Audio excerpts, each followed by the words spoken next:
So I recently got my hands into competitive Pokemon. I spent the last 15 years or so of my life focusing on making music and trying to keep myself alive like everyone else. I made a lot of sacrifices to play shows and be in bands all these years. Sacrifices like not taking full-time jobs or going to college so that I could keep my schedule open for shows and tours. I'd have to say, I've had some amazing times in the music world. I met a lot of amazing people and been to a lot of special places. At the same time, none of it ever had gone the way I intended it to. After all these years, I wouldn't say I'm throwing in the towel. As I write this script, I actually have a show 1 week from now. But I'm definitely looking to mix things up and try things that I don't normally try. One day I was having a huge fight with my bandmates. A fight that wasn't truly anyone's fault. The kind of fight you have with people when you've known each other for too long. You know, or at least think you know, everything they're thinking, everything they're going to say, and why. It's these kind of assumptions that cause sociological disasters in the first place. Getting off the phone, I turned on my computer and put a random YouTube video on, just to drown out my own thoughts for a second. It happened to be the Pokemon World Championships. Throughout the day, I argued and contemplated things about my band and my friends. While I did that, this Pokemon tournament was peacefully hanging out in the background, just waiting for me to pay attention to it. When I finally did, I was sucked into a world I hadn't thought about in a long time. I grew up with Pokemon. I got my first Game Boy Color with a copy of Pokemon Red when I was 8 years old. I waited with it in the car with my newly purchased prize on my lap while my mom popped into the pet store to get cat food. The problem was that it needed 2 AA batteries installed for the magical world of Pokemon to come to life, and I had never done that before. I decided right then and there that it was time to grow up. It was time to take control of my destiny. I carefully read the back of the Game Boy and saw that one side of the battery had a plus and one had a minus, and that they went into the Game Boy a specific way. I installed the batteries, flipped the switch, and everything changed.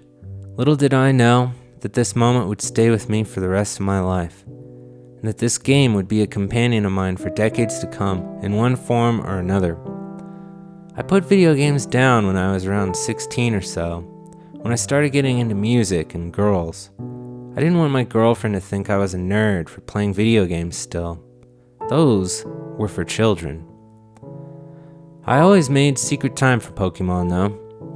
Whenever a new game would come out, I couldn't help but to get it, even if it meant that I needed to buy the latest Game Boy. I went from Game Boy Color to Game Boy Advance to Game Boy Advance SP, all within my childhood and early teen years. Later, I would have to get the Nintendo DS, and then the Nintendo 3DS. I always had a couple of friends that still gamed and still played Pokemon, but we kind of kept it to ourselves. I remember my good friend telling me when I was in my 20s about how he had learned that Pokemon had hidden stats called EVs and IVs. He explained to me that with these, you could make your Pokemon insanely strong. That this was what the professionals did. This was probably during X and Y, or maybe Sun and Moon. It was shortly after that everything would change, and it would change with Pokemon Go.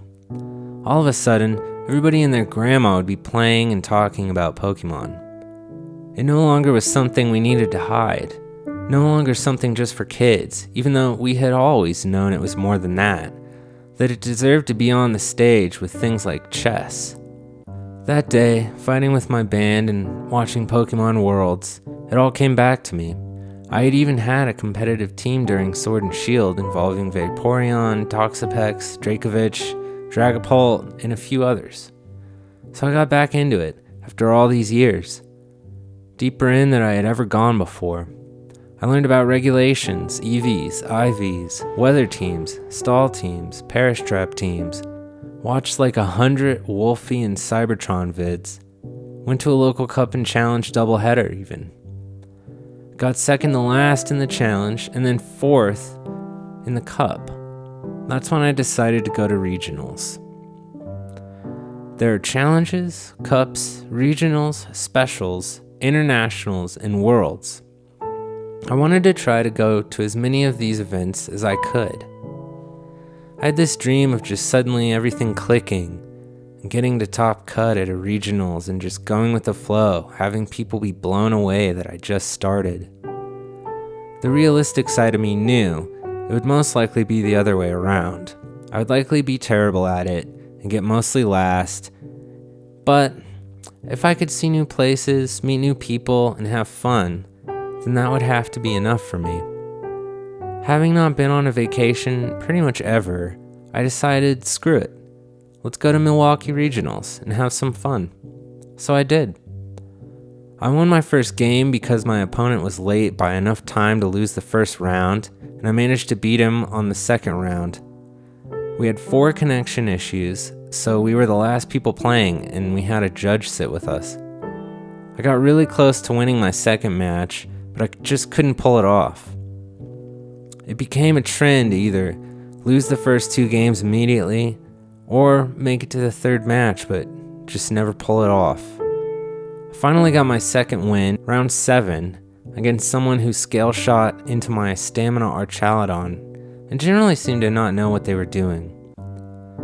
They had also won their first match of the day because their opponent didn't show up. My 8th match was practically a given, as the guy was completely over it and basically just really didn't want to face another Archalodon. He called it the bridge and said it should be banned from the game before he knew I even had one. It was like the universe was giving me this win.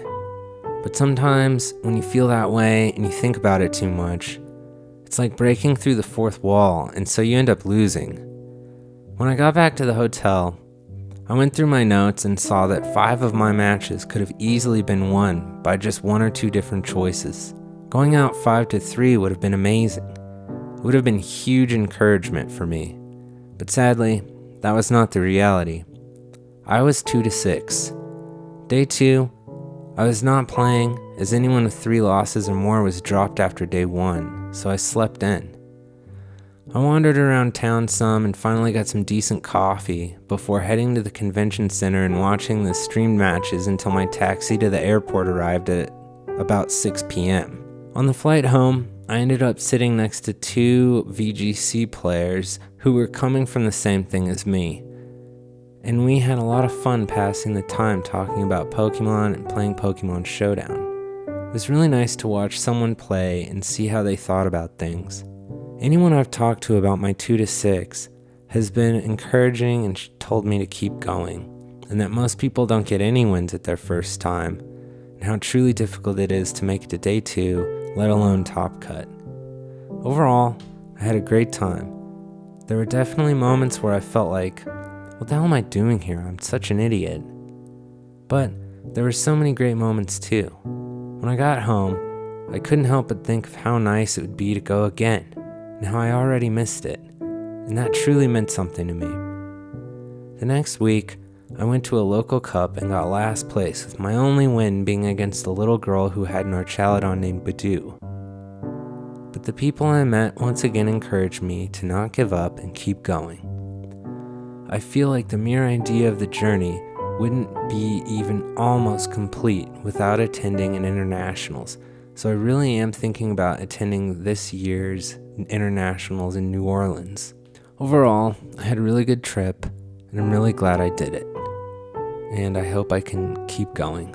Sneasler can't do as much damage to it either, so protect the Golden Go and go from there. I was hopeful in my game 2 that my mouse would survive a second drum beat. It didn't. Getting